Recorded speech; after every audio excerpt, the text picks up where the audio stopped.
It looks like we're a couple minutes after 1. It sounds like we've got several people that aren't going to be able to make it. We don't really have a whole lot to go over today. Just want to give everybody a little bit of an update. I guess I spoke with Mr. Arrett, and he said that the Finance and Governance subcommittees had both met last week, and that they had good meetings, and they were had some plans to meet again, I believe, next week. Is that correct? Yeah, I think I'll have to double check with Mr. Lanford that he can host the governance subcommittee, but the finance subcommittee is set to meet on the 17th, and then the governance subcommittee will likely, I'll double check with everybody involved to make sure that the 18th at 1 o'clock works for them. So we should have that taken care of. Great. So yesterday our facilities subcommittee met, and we're going to be meeting again next Wednesday, and I've got some documentation. I'm going to get them today, as promised during our call yesterday.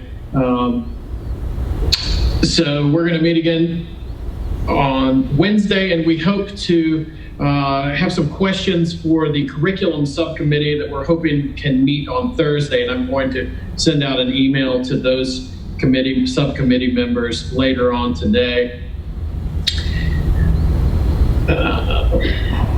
If you all saw the email, I was hoping that we were going to get a proposal on Monday from the attorneys about the polling portion of the public comment, and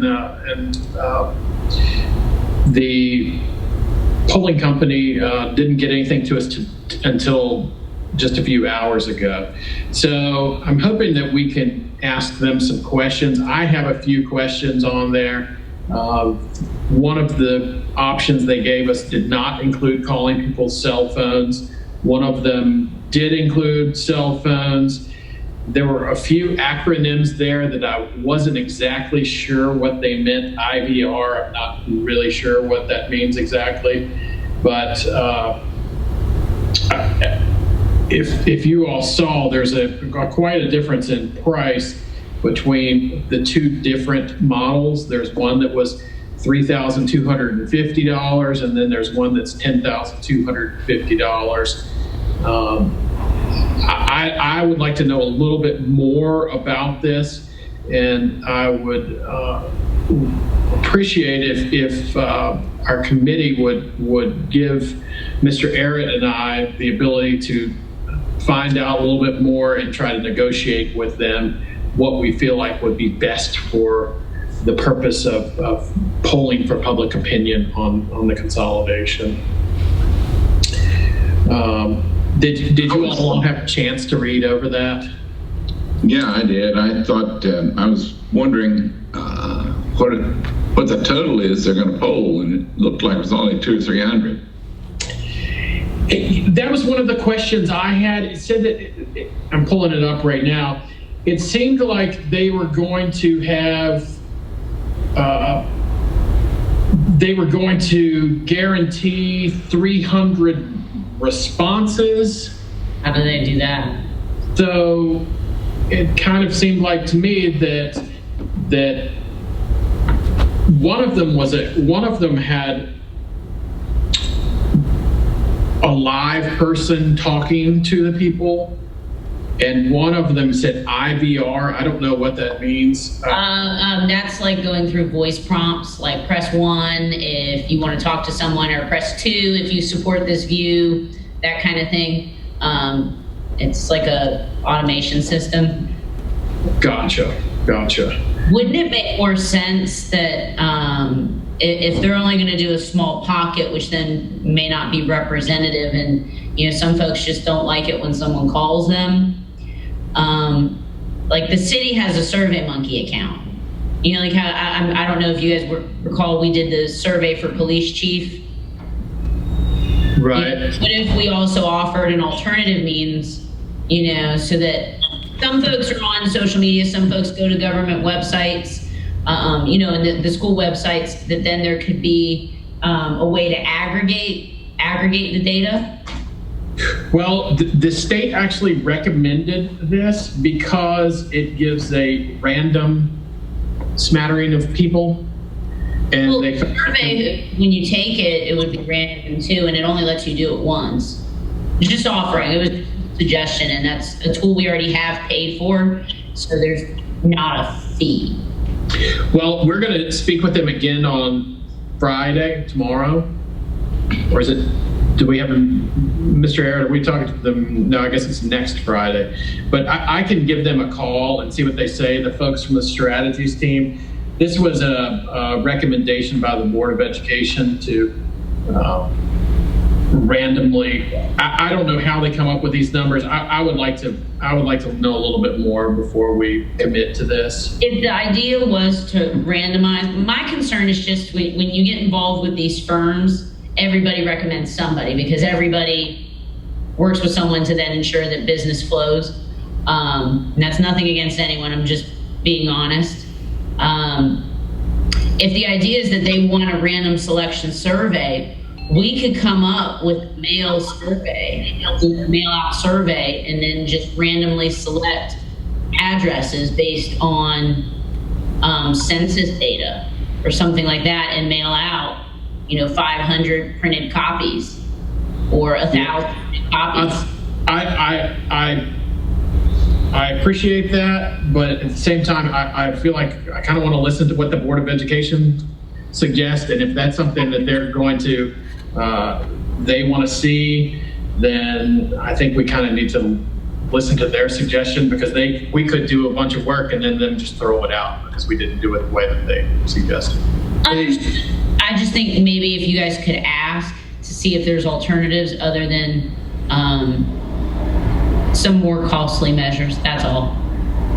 Yeah, and in that Zoom meeting that we had with the folks at the DEA, I'm sorry, the Department of Education, they seem to be very interested in that showing of public support. And I think I agree with Jacob. The one trepidation I have, the one feeling I have about any show of public support is unless you have to be careful in how you show it. You want to make sure that it's representative, and from our standpoint on the committee, we want to make sure that anything that we show the Department of Education, to show the public support, we don't want them to be able to say, well, I don't really like how you went about that. So we're a little, I think worried's the wrong term. We want to make sure we have a good dialogue between whoever that may be, our advisors, the department, and the strategies team. One of the things that they were really interested in doing is developing a little conduit between us and the Department of Education. They were going to try to facilitate that to make sure that some of these things the department could, I don't want to say pre-check off on, but to make sure that we don't have any undue delays in anything we give the Department of Education if it doesn't meet what they were expecting, I suppose. So I'm in favor of, as far as the methods go, I mean, whatever we need to do to show that, I'm in favor of whatever that looks like. So.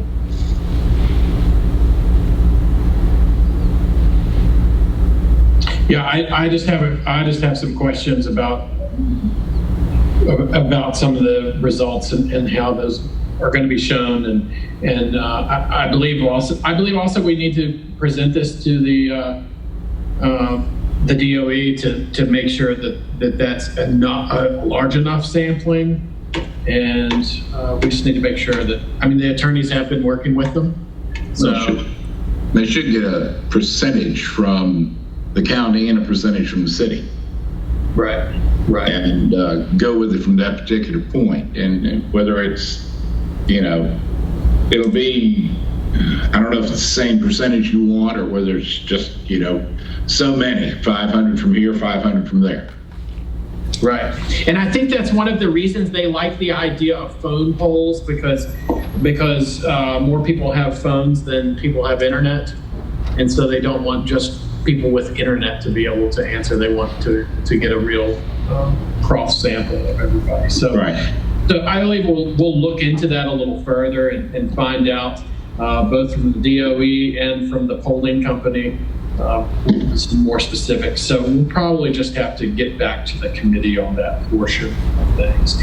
I don't think once it is decided upon, I don't think that it would take that long for them to do these polls. It says that they're about the poll takes about 5 minutes per call. So it sounds like we should definitely do a little bit more research. We don't want to rush that. Right. The only other thing that I really had today was, we're going to talk about it, but we've had a couple of glitches with the Zoom call and things, and some folks had some trouble getting on that. Is the idea of having our clerk help us out a little bit more with some of the clerical things. That is, admittedly, that is not one of my strong points. And I think if we had her kind of help us out as we go through more subcommittee meetings, we're going to have, it sounds like 3 or 4 of them next week. If we could get her to help us out a little bit more by setting up the subcommittee meetings. Mr. Lanford has graciously helped us up until this point, setting up all the meetings and emailing all of the different participants. But as you all know, I think all in total, I think we have about 35 people on all of the different subcommittees. So it would be nice to have somebody that can take care of that we're not always having to bug people from the county to take care of that. Also, little things like when Troutman Sanders sends us a bill and things like that. We can let them. We can let her send all of that out to everybody. So I would ask for your all's permission to expand her duties a little bit by. The suggestion was an hour a day, Monday through Friday, totaling about an average of about 5 hours per week. So, and that's just over the next couple months while we go through all these subcommittee meetings and then how much do we spend? What's that? How much do we spend there? The suggestion was like $125 a week. Okay. So I was just wondering. Seems reasonable. Yeah. So if we could do that, it would be, $600 or $500 a month, something like that would be great. I know it would help me out a lot. I'm sure it would make things run more efficiently. I think that it would help out Mr. Lanford and his office, not trying to set up all the Zoom committee meetings, and also I'm not on all of the subcommittees, and so it would be nice just to have somebody that was making sure that all the subcommittee groups knew what was going on. Jacob, would she also take at least, maybe not so much minutes, but at least notes from all those subcommittee meetings, so then that can get kind of pulled together? We could do that. I think that would then definitely help add value to enhancing the duties. Yeah. Otherwise, I don't see personally an issue with it. I think you all are at a critical point. We're having some strong clerical structure is going to be critical. Yeah, I agree. And I'm not that person.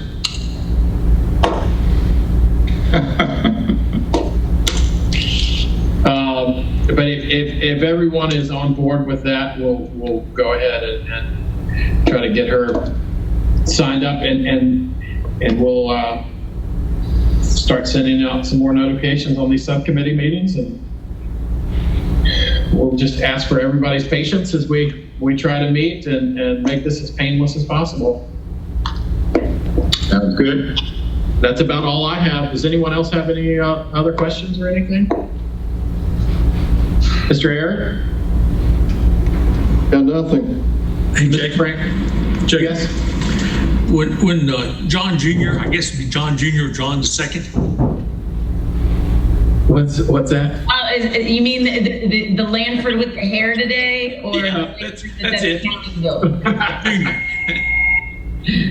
What I was asking, she made a suggestion about something that she has Survey Monkey. already. Could we not present, at least look at that and maybe present that? Yes, I'll tell you what. The reason is that if they get 300 samples, and there's some county, some city, but if she has a survey and the city is overwhelmingly against it or overwhelmingly for it, that would make a big difference whether, how far we go down the road with this thing. Right. I mean, because we can want it all we want, but if one of the city or the county says no, we beat the dead horse again. No, I understand that, and that's something, Mr. Air, when we have our phone call with the strategies team and the Department of Education, our next meeting, we'll ask them what they think about that, and if that would be an acceptable method. I have a feeling. Well, I won't say that I have a feeling. They suggested the polling thing, and that's why the attorneys contacted these different polling companies.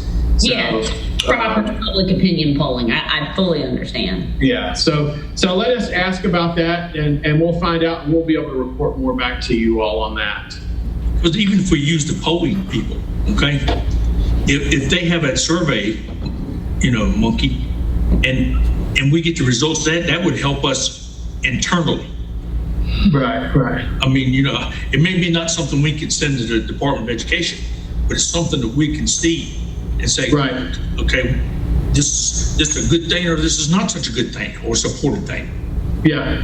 All right. We'll talk to the strategies folks and see what they say. I was given directions to listen to what the folks from Trout and Sanders said and the people from the Department of Education. So I'm just kind of following their lead. But Jacob, even if we don't use it for the Department of Education, Right. if we had something like that internally, Yeah. that we could look at, and then that may help us. And if that survey is able to do for the county also, I just think that would help us move along or not move along. Yep. All right. Sounds good. Jacob. Yes, sir. Mr. Tucker, Ms. Snee Johnson, and you and myself participated yesterday with Mr. Cobb on the facilities subcommittee meeting. But want to just maybe explain to them or mention to them the schedule and where we are with critical path and the need to have something completed by late summer, early fall for submittal to the state, so the other folks that are on other committees are aware. I think you just explained it. Okay. I mean, Is there something? he couldn't overemphasize that enough yesterday on the need to move. The state's looking for something, I believe, from us in early September in order to be able to get it in front of the Board of Education. Is that correct? I thought it was the end of August. Well, ideally, it sounded like what they would like to do is for us to be able to present it to our different governing bodies during the month of August. Is that what you understood, John? I believe so. With a submittal to the Board of Education by September was my understanding. I'll stand corrected if that's not accurate. That was what I picked up yesterday. Yeah. Which is not very far away. Right. Exactly. So we need to remain steadfast and we need to follow their lead. And that's the biggest thing is making sure that we're making decisions and we're consistently meeting. So the more folks we can have in these meetings and the more consistency we can have. I know there was one meeting last week, one subcommittee meeting that only had just a couple people in it. So we'll try to we'll have our clerk send out these meetings with as much notice as possible so we can give people notice and have as large of a group as possible. Only I would add, Jacob, is that a schedule of meetings is very important to get out, because the last minute, particularly for Melinda and I right now, we've got multiple webinars we're attending that are on a regular basis. So we need to schedule them ahead of time. The couple of them I've missed that I've already had webinars with the state superintendent. And so otherwise we'll be there, but it would be nice, and I suggested to Jonathan that last week as well, is that we have them, set. Crystal did this with the COVID. She set the meeting dates like every Tuesday, but then she cancels them. That's okay. But to set up the last minute is kind of hard to do. Yeah, absolutely. Do you all like the idea of trying to set these meetings up for 1 o'clock, these subcommittee meetings for 1 o'clock on Wednesdays and Thursdays, and everybody try to kind of reserve that time, and then if we don't have them, we can cancel them? Sounds okay to me. Great. Does that work for the others? The only thing I would, if you're going to have Christy manage the Zooms, you have to have a host.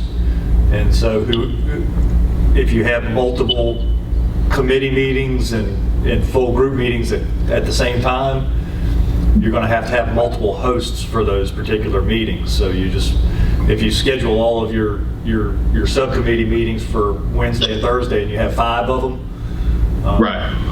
you're going to have multiple people set up and host those Zoom calls. And it's not difficult, but you're just going to have that designated person as the host. So maybe we should say Tuesdays, Wednesdays, and Thursdays at 1 o'clock? Okay. Is that, and we'll all just do our best to we'll try to schedule them around that. To Tuesday, Wednesday, Thursday? Tuesday, Wednesday, and Thursday at 1 o'clock. Okay. I think that would be great. And she can send an invite out that's ongoing. So for the state superintendent, we got an email that listed them until like the end of August. So Okay. All right. Well, we'll plan on doing that, and we'll go ahead and plan them for several weeks out. And I'll ask her to study up on that and figure out exactly how do we do that. That'd be good training for next year, considering she also teaches. All right. Perfect. We hope everything will be back to normal by then, Gene. Yeah, I do too. Yeah. All right. So if you all would go ahead and just kind of plan on Tuesday, Wednesday, and Thursdays, and we'll set up these. Mr. Arrett and I will talk and see when his committee meetings are, and we definitely want to have curriculum on Thursday at 1 o'clock, and we want to have facilities on Wednesday at 1 o'clock. So. What about the finance committee? That's what I'm going to talk to Mr. Arrett. We'll send out an email later on today. The finance committee already has. Oh yeah, on the 17th. The 17th, we're already set up for that. I think our last meeting. Yep. Did you get that? I did get that invite. Okay, yeah. I think we knew then that we wanted to give everybody plenty of time to. There was a lot of talk about gathering current information and things like that. So I feel like we're on track for that. And I just received an email back from Rockbridge County about their ERIP program too, which is part of what we're trying to follow up on. So we're on track with finance to this point. All right, sounds good. All right. Well, if that's all we have, that's what we'll plan on doing, and we'll look forward to shooting you guys an email with the schedule in just a little while. Okay. All right. Thanks so much. Thank you. See you later. Thanks, Have a good guys. day.